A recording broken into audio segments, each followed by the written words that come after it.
everyone. So we're still on the sidelines speaking to various captains of industry, and I have a special guest with me who's attending this particular event. His name is Mr. Desai. He's a longtime friend of Financial Insight, but he's going to share with us some very interesting news about the health sector and some critical developments that have actually happened. Mr. Desai, welcome to Financial Insight. Thank you. So it's Dr. Desai? Oh, Dr. Desai, yes. Thank you for the correction. The health sector, I think, is now, the private health sector, let's put it that way, is booming. So today we are at the 4th Private Sector Day, and the Health Sector Technical Working Group is officially being launched.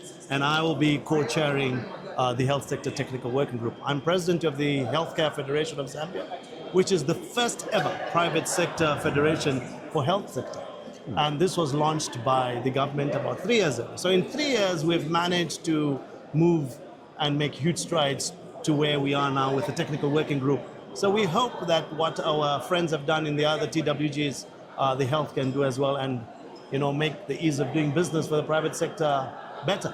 Absolutely. Obviously, we are privileged, obviously, to now finally get this more or less exclusive, but, latest, news around the healthcare sector. But are you able to just explain to us why it was important for an association to be set up, or rather a committee to be set up, specifically looking into, the issues around private health in Zambia? Right. I think first and foremost, maybe we should start with why did we need a federation? Over the years, pre-1990, those that can remember, there was no private health sector to talk about. It was mines-funded facilities. And if my memory serves me right, probably the Commercial Farmers Bureau Clinic, which is called CFB, was probably one of the first private sector facilities in this country. But pre-1991, we saw a huge expansion in private health sector. So you have your curative, diagnostic, manufacturing, but there has been a disconnect between the private and public sector. Right. In any policy document that you read, the private sector was confined to one sentence: public-private partnership. And it ended there. Right. We had no platform where we could actually share our ideas. And remember, health is very unique. It's not just a social sector. Right. Everybody considers health as a social sector, but we think it's more of an economic pillar.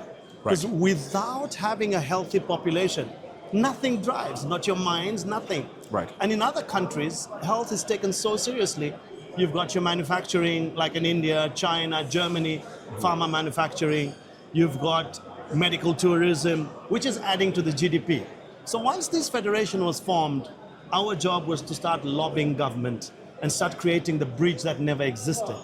And we have gone from stride to stride. If people follow news, His Excellency, the President, signed what is called the National Health Compact about 10, 12 days ago, which then the Minister of Health presented in Japan. This is a high-level document committing the government of this country on what it's going to do in the next few years on health. Right. The private sector for the first time is mentioned as one of the 5 pillars in that document. That private sector involvement is serious and it is needed. Right. And then it is culminated into the technical working group. So we need the technical working group to remove the bottlenecks that our friends are facing in the health sector and improve this health sector. We don't want people to be flying out. We don't want us to be importing medication. We want local manufacturing. We have manufacturing industry here, but the bottlenecks faced are so crazy that it's easier to import medication than manufacture. You see, so these are issues that we want to start unblocking. Absolutely. So just in a nutshell, so you do believe that private sector health can actually work with government sector health? Oh, 100%. And COVID taught us that. And I think that is why there's been this impetus to form the federation. And everybody saw during COVID, the private sector anywhere in the world, let alone Zambia, worked so hard to save lives. In Zambia, our health space is so small, but the private sector did its bit. Absolutely. No, Dr. Desai, thank you so much for speaking to us, and we do wish you well in today's deliberations. Thank you so much. Absolutely. Thanks for having me. So you heard for yourself, big announcement coming for private sector health. So stay tuned for more insights right here on the Financial Insight platforms.